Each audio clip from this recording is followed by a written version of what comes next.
Week 18, Minnesota Vikings. It's time to show you guys no mercy. I've been seeing the tweets, you taking jabs at us, making fun of us, based off the fact that we got cheated last night. But it's all good. Because you're coming to Detroit.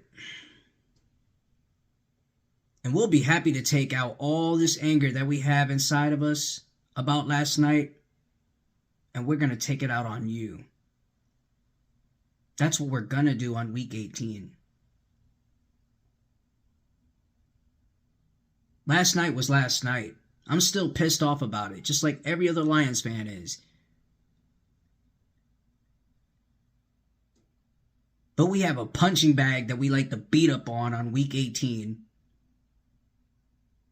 It's only right that we pummel you boys at Ford Field. It's only right that we do. And send a message to the Cowgirls that if it wasn't for Brad Allen and that officiating team, the Lions would have walked out with a win. The Lions would have walked out victorious with a fair win, not no cheating ass win. They would have walked out fair and square, the winners, rather than you. And with Brad Allen and his officiating crew not making the calls in the playoffs, it's going to make it harder for you. Because you got nobody to depend on now. When we see you boys in the playoffs, we gonna smoke the shit out of you boys. You Cowgirls fans make me sick to my stomach just as much as 49er fans do. Hell, I don't know which one is the most cockiest one. You or the 49ers. But anything goes in Jerry Jones's world. Anything goes. He wins, you lose. It's the money factor. The money factor, people. The money factor. The money factor that gets in the refs' pockets. The money factor that makes them want to say, "Oh, thank you, Jerry Jones, for $50,000. I'm going to make a bad call for you and make you feel happy. Yeah." That's what Brad Allen did. He made a very, very bad call and made Jerry Jones happy. I know you guys seen the press conference when Jerry Jones is up there talking his trash and lying to the world like he really tells the truth. But we all know in translation that, hey, I helped and made sure the refs make a bad call so we can win the game. That's what the hell it was.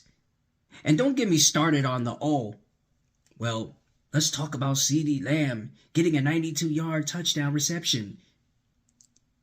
That 92-yard touchdown reception would never happen. That would have been a safety. That's number one. Number two, if Cam Sutton's on him, ain't no way in hell he's catching that.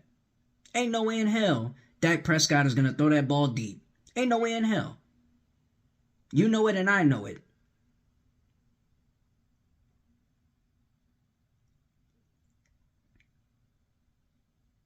So refs, to the next refs that we have in the Minnesota Vikings game and even in the playoffs. Please understand that if 68 is the eligible receiver or 70 is the eligible receiver, because one thing for sure, two things for certain, Taylor Decker is a left tackle. Dan Skipper is the right tackle. So with that being said, 70 isn't eligible to receive. It's 68 that's eligible to receive and get the game-winning touchdown for the Detroit Lions. Something that you guys must have forgot. Shout out to Rex Ryan for standing up for us. Shout out to Ryan Clark, who literally tells it like it is. Shout out to Scott Van Pelt,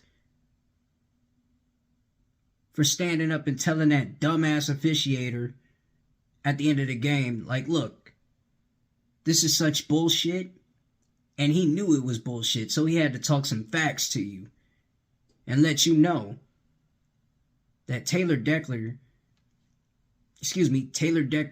was in the right to get that win for the Detroit Lions. You guys are celebrating tainted wins.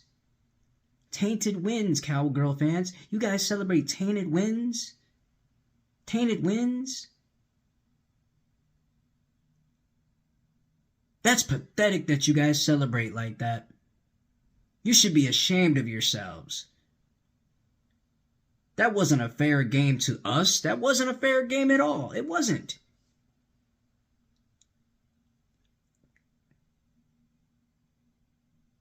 It was unfair for that to end like that. Unfair.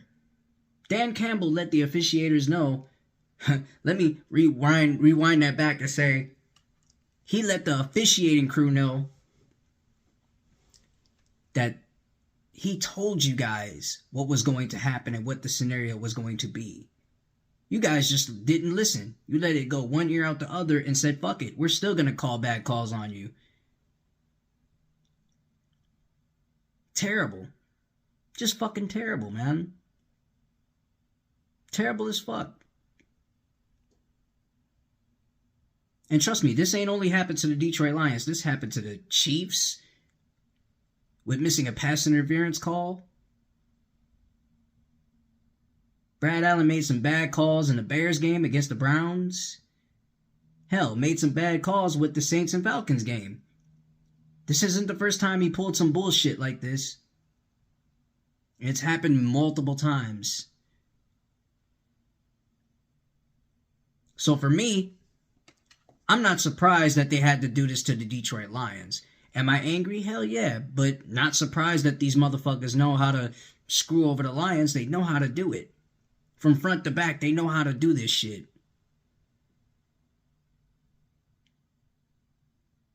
Because this just goes to show that Roger Goodell hates the Detroit Lions. This goes to show that the officiating crews dislike... No. Let me rewind it again. Hates the Detroit Lions.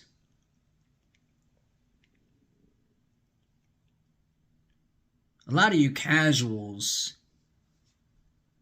just don't understand that you play the game to win, even if it went to OT. Who's going to win the coin toss? Who the officiating team is going to go for rather than the Detroit Lions? You guessed it, the Dallas Cowboys. That's who they would have went with. No, excuse me, the Dallas Cowgirls. That's who they would have went with. That's who they would have helped. Over time, I ask, you play the game to win. You play to get the job done and win. That's what you do. Dan Campbell made the right decision with that 2-point conversion. He made the right decision at the right time. So whatever the hell you thinking is not what Dan Campbell, it's not what this franchise is thinking, it's not what I'm thinking. I'm thinking to win. I'm not thinking to lose. I'm thinking to win. I want to win. I want to beat the Cowgirls. We put up a hell of a fight with you guys. We fought hard until the very end, and that very end, it cost us. So Brad Allen,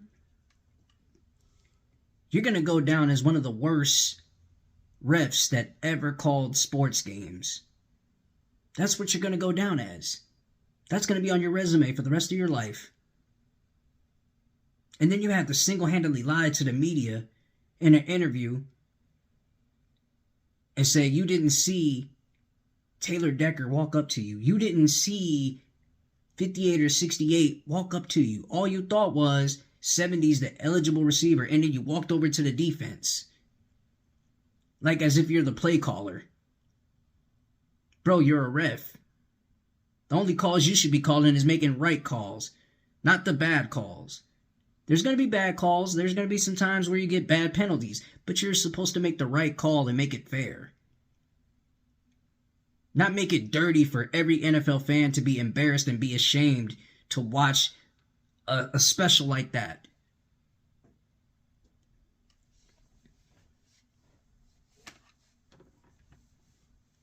But with that being said, we're showing no mercy against the Minnesota Vikings on Week 18.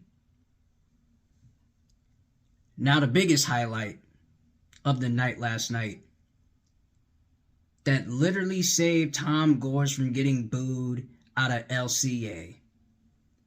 The Detroit Pistons. They won last night.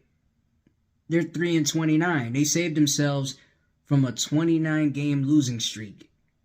And he snapped a 28 losing skid. I'm proud of those boys. I'm proud of the way Cade Cunningham performed last night. That was a stellar performance. Everybody on the team rallied together and helped out Cade the best way they could, and they got the job done. And yeah, it was against a Toronto Raptors team who just recently made a trade of R.J. Barrett, Emmanuel Quickley, and a second-round pick, which was Detroit's second-round pick for this year's upcoming draft. And Precious Achiuwa and OG Anunoby and Malachi Flynn, they're going to fit well in New York. And with R.J. Barrett going back to Toronto, it's more so like a homecoming for him. And it's going to be the first time for Emmanuel Quickley to experience Toronto and what it's like. And I think it's a win-win for both teams. You know, Knicks, Raptors, both teams have a win-win here in this trade. But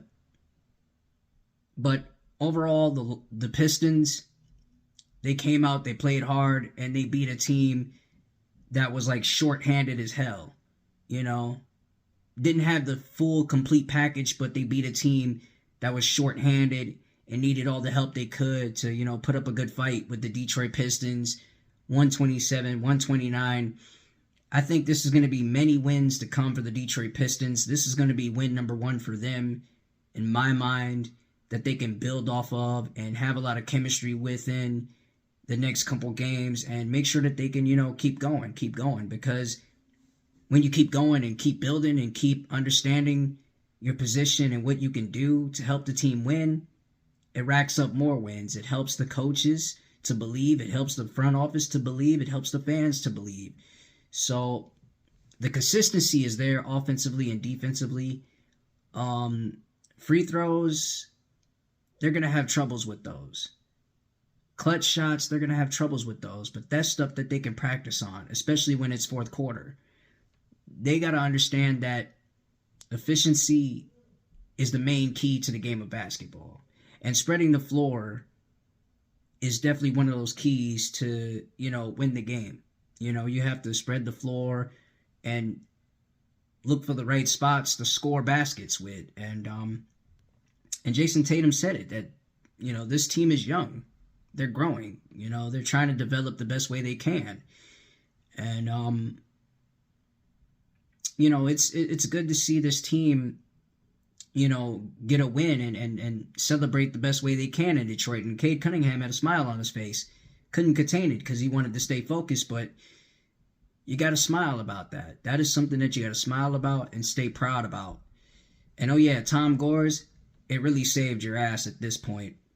So be thankful for Cade Cunningham and this young Detroit Pistons team that, you know, held on and won the game. So the score, again, is 129-127 last night, December 30th. The crowd was electric, too. So hats off to the crowd for showing up and showing out the way they did. To me, they're the true MVP. They're the true MVP of last night's game. But other than that, as I look behind me, we have a 42-19 game. Baltimore Ravens are up.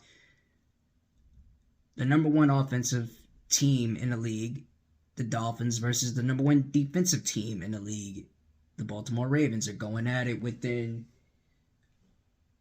8 minutes, and it's a 3rd and 8.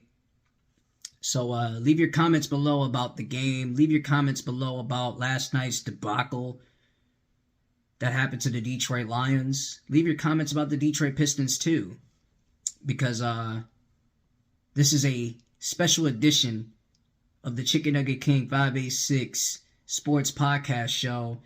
Make sure you like, share, subscribe, and tell a friend to join the show, man, because this is a New Year's Eve special edition episode, which I will say is episode 6.